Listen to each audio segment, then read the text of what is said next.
Hello friends, welcome to Law and GK. So friends, on this channel we discuss the contents of law and previous year papers of judicial services and other legal exams.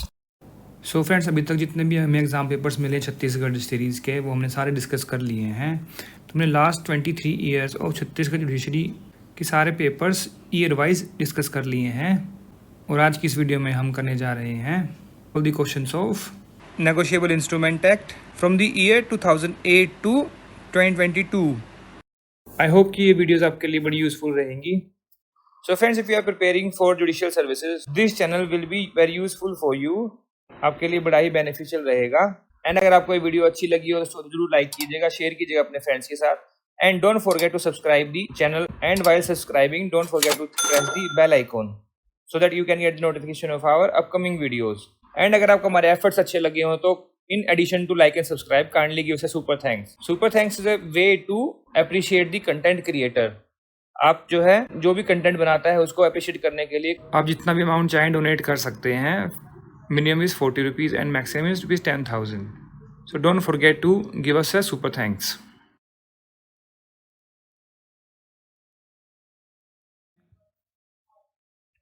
Next 19, maximum sentence of fine which a JMFC can impose for offences under section 138 of the Negotiable Instrument Act कितना होता है? Twice of the amount of cheque is the answer. Section 138 में ही mention किया गया है ये।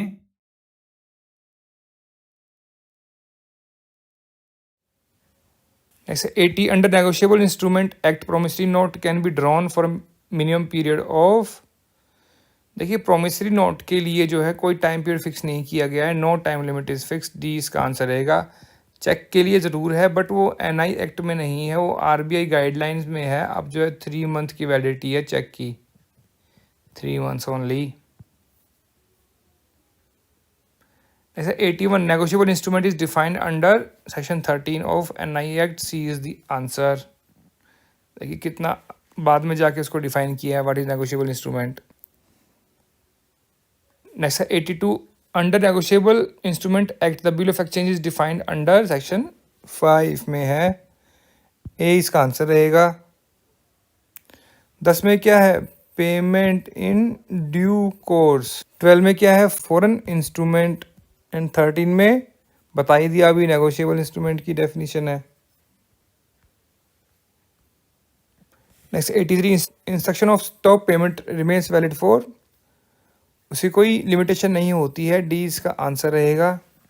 Next 84 in which section of negotiable instrument act public holidays explained, that is 25। D इसका answer रहेगा। सेक्शन 25 के एक्सप्लेनेशन में लिखी हुई है ये, what is public holiday.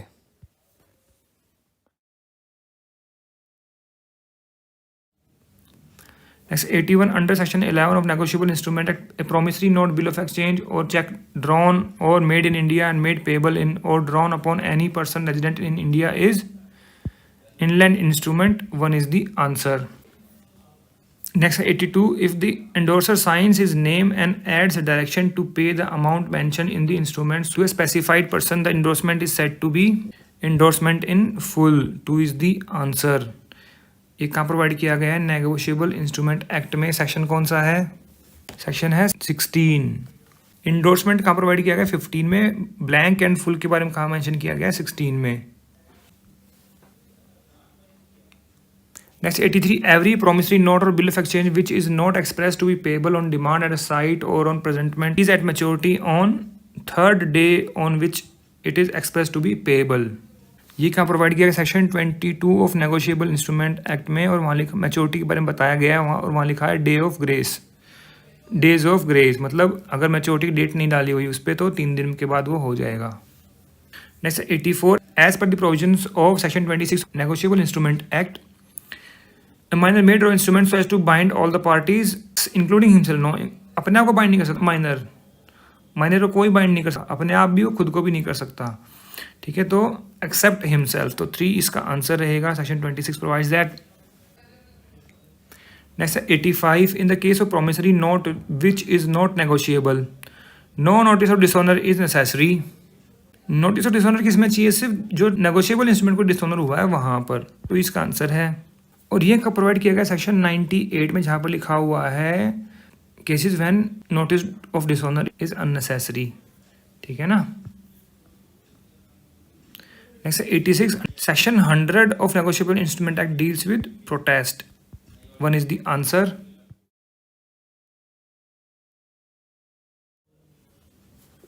Next 56 amendment in Negotiable Instrument Act 1881 made in 1988 has introduced an important provision relating to dishonor of check. 2 is the answer. Section कौन सा है? 138. Next 57 which of the following is true about a bank draft? It is a promissory note, no negotiable instrument. It is not a negotiable instrument. नहीं, ये negotiable instrument है. It is very much like a check. Yes, बिल्कुल होता है. जैसे ही आप जो demand draft bank में देंगे, जिसका नाम पे डिमांड ड्राफ्ट होगा उसको पैसे मिल जाएंगे, like a cheque. 3 is the answer. Bank draft की कोई डेफिनेशन नहीं बताई गई है एक्ट में, सिर्फ इसका रेफरेंस दिया गया है सेक्शन 85A में. एंड सेक्शन 131 कहता है कि जो चैप्टर है वो ड्राफ्ट पर भी अप्लाई होगा और ऐसे अप्लाई होगा जैसे कि वो एक चेक हो. सेक्शन 131A वहाँ पर ही लिखा हुआ है of negotiable instrument act. Next 58 the following is true about inchoate instrument. क्या होता है? It is an incomplete and blank negotiable instrument. Yes, बिल्कुल ठीक है. 2 इज द आंसर. इनकोएट का मतलब क्या होता है? इनकम्प्लीट. ये आईपीसी में पूछते कि इनकोएट क्राइम कौन सा है. Attempt is an inchoate crime.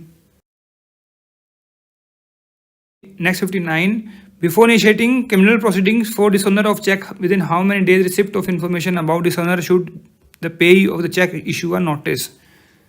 30 days का नोटिस देना पड़ेगा. 2 इज द आंसर. कहाँ लिखा हुआ है? 138 में ही.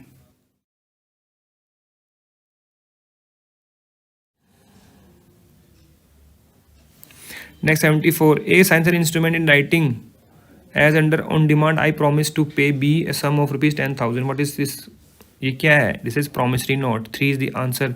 प्रॉमिसरी नोट कहाँ प्रोवाइड किया गया? Section 4 of NI act negotiable instrument act में. Next 75 who is holder in due course. कौन होता है? Person who becomes possessor of negotiable instrument payable to bearer for consideration. तो आंसर क्या रहेगा इसका? 4. और ये कहाँ प्रोवाइड किया गया है? सेक्शन 9 ऑफ NI एक्ट में. ओके.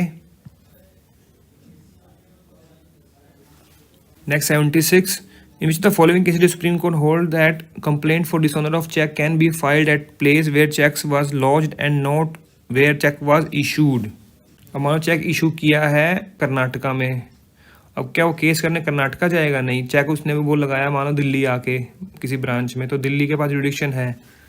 तो आंसर क्या रहेगा? Bridgestone private limited versus Indrapal Singh. 3 is the answer. ये वाला केस था.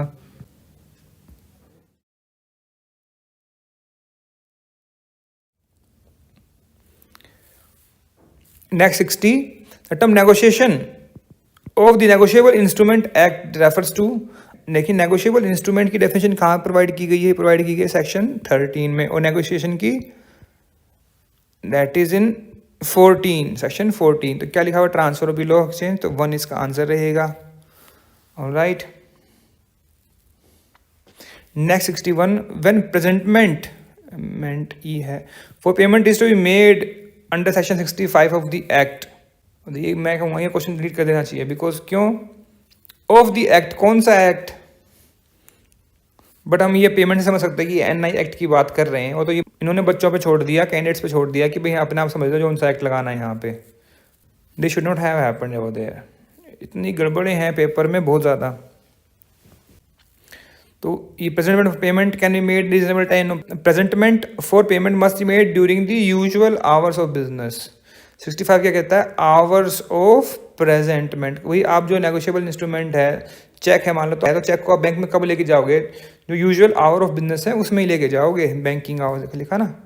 If at a bankers within the banking hours. 2 इसका आंसर रहेगा. Next 62 for what term of imprisonment an offender under section 138 negotiable instrument can be punished.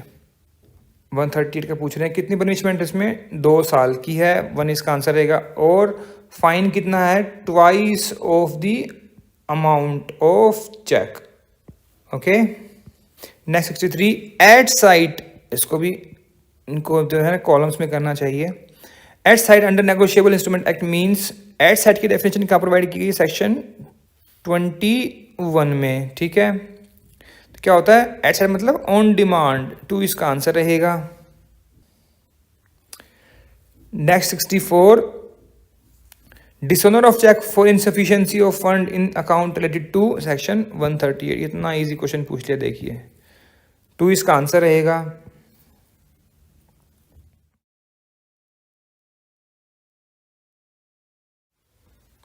Next 92, when is an offense under section 138 negotiable instrument compoundable? कब होता है? Cheque amount is up to 5 lakh, 10 lakh, 20 lakh या फिर any amount offence compoundable है। D इसका answer रहेगा। Next 93, the term a cheque in the electronic form is defined in section, कौन section में प्रोवाइड किया गया है? एक्सप्लेनेशन 1A ऑफ सेक्शन 6, सी इसका आंसर रहेगा। Next 94, under section 138 of negotiable instrument act maximum punishment prescribed is imprisonment up to 1 year, 2 year या फिर 2 year and 5 up to twice of the amount. 2 year and twice of the amount fine है, C इसका answer रहेगा। Next 95, as per the negotiable instrument act bill of exchange is a conditional promise है, unconditional है, that is N unconditional order to पे, order है ये, ठीक है, बी इसका आंसर है, प्रॉमिस नहीं है। Next 96, demand draft is define under section, देखिए डिमांड ड्राफ्ट जो है डिफाइन नहीं किया गया नेगोशिएबल इंस्ट्रूमेंट में, तो इस क्वेश्चन को भी जो है डिलीट कर दिया गया था। सेक्शन 17 में क्या डिफाइन किया गया है? एम्बिगुअस डॉक्यूमेंट क्या है? 18B कोई सेक्शन नहीं। 85A क्या है? ड्राफ्ट के बारे में लिखा गया है इसमें। 85 में सिर्फ मेंशन किया गया है ड्राफ्ट के बारे में। 7 क्या है? ड्रॉवर एंड ड्रॉई डेफिनेशन, ठीक है। Next 67, condonation of delay in not making complaint with in the time period is provided इन, देखिए मैं कहूँगा ये यहाँ पर ये क्वेश्चन भी जो है डाउटफुल हो जाएगा एंड हो सकता है कि अगर आप हाई कोर्ट जाए डिलीट भी हो जाए। अब ये किसका पूछ रहे हैं? देखिए यहाँ पर ये पूछ तो रही है नेगोशिएबल इंस्ट्रूमेंट एक्ट का, हम तो समझ गए, बट इस क्वेश्चन को जो है चैलेंज किया जा सकता है। एक्ट का नाम क्यों नहीं मेंशन कर सकते ये? और जी condonation of delay in not making complaint है, ये सेक्शन तो 147 में तो है नहीं, बिकॉज 147 में क्या है? कंपाउंडेबल कौन से हैं ऑफेंसेस, वो है ऑफेंस टू बी कंपाउंडेबल, वो मेंशन किया गया है। 142 में क्या है? कॉग्निजेंस। 141 में क्या है? Offences by companies. एंड 140 में क्या है? Defence which may not be allowed in prosecution under section 138। And section 142 में सब सेक्शन 1 के क्लॉज बी के प्रोवाइजो में मेंशन किया गया है कि सफिशिएंट कॉज पे कंडोनेशन हो सकती है, तो आंसर क्या रहेगा इसका? B. Next 68, under section 31 of negotiable instrument act the liability of drawee shall be towards drawer, obviously A is the answer. Next 69, provision relating to endorsement for the part of sum due is 56, D is the answer. 70, a promissory note, bill of exchange or check payable by order is negotiable by the holder by, देखिए endorsement भी करनी पड़ेगी, delivery भी करनी पड़ेगी, सी इसका answer है, दोनों होने चाहिए ना, तभी तो वो होगा। नेक्स्ट 71 है holders right to duplicate of lost bill is provided in, कौन सेक्शन में है ये? 45A, D is the answer. Next 72, which of the following presumption is prescribed under section 118 of negotiable instrument act? Consideration की भी है, as to date भी है, as to time of acceptance भी है, all of the above, D is the answer. So friends, ये थे all the questions of negotiable instrument act from the year 2008 to 2022. अगर आपको इसमें कोई कमी लगी हो, कोई सजेशन हो, कोई एडवाइस हो, कोई कमेंट्स हो, तो आप जो है कमेंट सेक्शन में जाकर भी लिख सकते हैं। We always appreciate your comments. And अगर आपको ये वीडियो अच्छी लगी और एफर्ट्स हमारे अच्छे लगे हो तो इसको जरूर लाइक कीजिएगा, शेयर कीजिएगा अपने फ्रेंड्स के साथ, so that they can come to know about our channel and वो भी बेनिफिट ले सकें। एंड अगर आपको हमारे एफर्ट्स अच्छे लगे हो तो in addition to like and subscribe kindly give us a super thanks. Super thanks is a way to appreciate the content creator. आप जो है जो भी कंटेंट बनाता है उसको अप्रिशिएट करने के लिए कोई भी अमाउंट जो है डोनेट कर सकते हैं, from minimum starts with 40 rupees and maximum up to 10,000 rupees. तो kindly give us a super thanks. So friends, thanks very much for watching this video. Thank you.